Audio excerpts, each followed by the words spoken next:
Donut তৈরি করার জন্য প্রথমে একটি মিক্সিং বোলের মধ্যে দিয়ে দিচ্ছি গরুর উষ্ণ গরম দুধ 1 কাপ পরিমাণ, সাথে দিয়ে দিচ্ছি চিনি। এখানে আমি 3 টেবিল চামচ পরিমাণ চিনি দিয়ে দিচ্ছি। আপনারা আপনাদের স্বাদ মতন চিনির পরিমাণটা কমিয়ে বাড়িয়ে দিতে পারেন। সাথে দিয়ে দিচ্ছি স্বাদ মতন লবণ আর দিয়ে দিচ্ছি ইস্ট। এখানে আমি 1 টেবিল চামচ পরিমাণ ইস্ট দিয়ে দিচ্ছি। এবার গরুর লিকুইড দুধের সঙ্গে খুব ভালোভাবে ইস্টগুলো নেড়ে মিশিয়ে নিব। গরুর দুধের সঙ্গে ইস্টগুলো খুব ভালোভাবে নেড়ে মিশিয়ে নিয়েছি। এবার এর মধ্যে দিয়ে দিচ্ছি ময়দা। এখানে আমি 2 কাপ পরিমাণ ময়দা দিয়ে দিচ্ছি। আপনার চাইলে কিন্তু এখানে ময়দার পরিবর্তে আটাও ব্যবহার করতে পারেন, বাট ময়দা দিলে বেশি ভালো হয়। এবার একটি প্যাচুলারের সাহায্যে খুব ভালোভাবে দুধের সঙ্গে ময়দাগুলো নেড়ে মিশিয়ে নিব। দুধের সঙ্গে ময়দাগুলো প্যাচুলারের সাহায্যে খুব ভালোভাবে নেড়ে মিশিয়ে নিয়েছি। এবারে ময়দার ময়ানগুলো আমি খুব ভালোভাবে হাতের সাহায্যে মুথে নিব। ময়দার ময়ানগুলো হাতের সাহায্যে খুব ভালোভাবে মুথে নিয়েছি। এবারে ময়দার ডোর মধ্যে দিয়ে দিচ্ছি রান্নার সয়াবিন তেল। এখানে আমি 1 টেবিল চামচ পরিমাণ দিয়ে দিচ্ছি। এবার ময়দার ডোর সঙ্গে রান্নার তেলগুলো খুব ভালোভাবে মেখে মুথে নিব।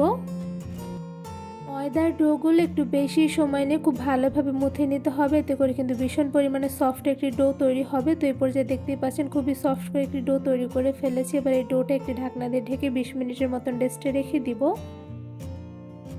ময়দার ডোগুলো 20 মিনিটের মতন রেস্টে রেখে দেওয়ার পর দেখতেই পাচ্ছেন অনেকটা পরিমাণে ফুলে উঠেছে। এই পর্যায়ে হাতের সাহায্যে খুব ভালোভাবে ময়দার ডোগুলো মুথে নিতে হবে, এতে করে কিন্তু ময়দার ভিতরে বাতাসগুলো বের হয়ে যাবে।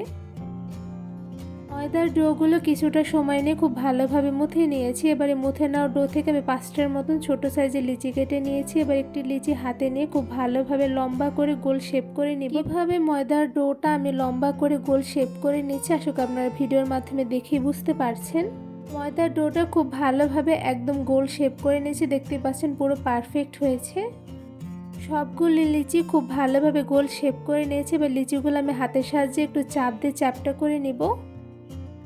সবগুলো লিচি হাতের সাহায্যে খুব ভালোভাবে চাপ দিয়ে চ্যাপটা করে নিয়েছি। এবার লিচিগুলো আমি ডিজাইন করে নেব। তো ডিজাইন করার জন্য একটা ছুরি নিয়ে নিয়েছি। এবার ছুরির সাহায্যে চারো সাইড থেকে আমি লিচিগুলো ডিজাইন করে নিচ্ছি।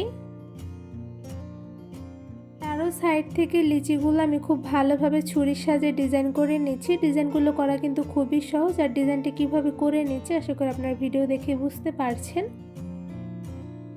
ছুরির সাহায্যে খুব সুন্দর ডিজাইনের দাগ দাগ করে কিন্তু সবগুলো ডোনাট আমি ডিজাইন করে নিয়েছি। এবার এই ডোনাটগুলো আমি গরম তেলের মধ্যে ভেজে নিব।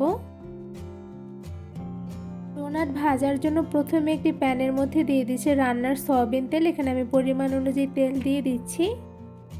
আর এদিকে তেলগুলো গরম হতে হতে আমি ডোনাটের মাঝ বরাবর আঙুলের সাহায্যে খুব সুন্দরভাবে ছিদ্র করে দিয়েছি, দেখতে কিন্তু খুবই সুন্দর হয়েছে। এবার এই ডোনাটগুলো একটা একটা করে সবগুলো আমি গরম তেলের মধ্যে দিয়ে দিচ্ছি।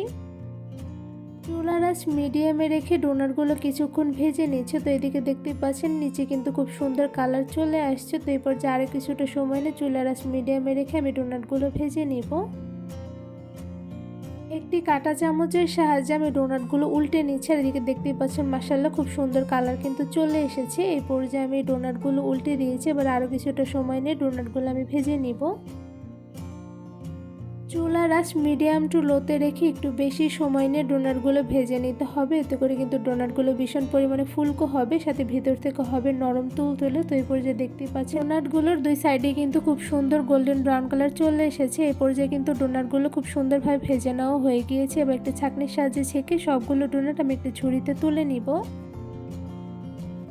সবগুলো ভেজে রাখা ডোনাটগুলো আমি চিনি আর গুঁড়া দুধ দিয়ে খুব সুন্দরভাবে কোট করে নিয়েছি, এতে করে কিন্তু দেখতে মাশাআল্লাহ খুবই সুন্দর হয়েছে, সাথে কিন্তু খেতে খুবই মজাদার হয়। শুধুমাত্র কয়েকটা উপকরণ দিয়ে কোনো রকম ঝামেলা ছাড়ে বানিয়ে নিয়েছি মজাদার ডোনাটগুলো কিন্তু খুবই ফুলকো হয়েছে, সাথে ভিতরে কেমন হয়েছে তাই একটু আপনাদের ছিঁড়ে দেখাচ্ছি। আর এদিকে দেখতে পাচ্ছেন মাশাআল্লাহ ডোনাটগুলো কিন্তু খুবই নরম হয়েছে। কতটা পরিমাণে নরম তুলতুলে হয়েছে আশা করি দেখেই বুঝতে পারছেন। ডোনাটগুলোর ভেতর থেকে কিন্তু খুব সুন্দরভাবে পারফেক্টলি কুকড হয়েছে, যার ফলে ভেতর থেকে ভীষণ পরিমাণে নরম তুলতুলে হয়েছে, আর উপর থেকে হয়েছে খুবই ফুলকো। বিকেলে নাস্তায় চায়ের সঙ্গে খাওয়ার জন্য মজাদার ডোনাটগুলো কিন্তু খুব সহজে ঝটপট করে বানিয়ে নেওয়া যায়। এই ডোনাটগুলো চা দিয়ে খেতে যেমন ভালো লাগে, সাথে কিন্তু এমনি খেতে বেশ মজাদার হয়ে থাকে।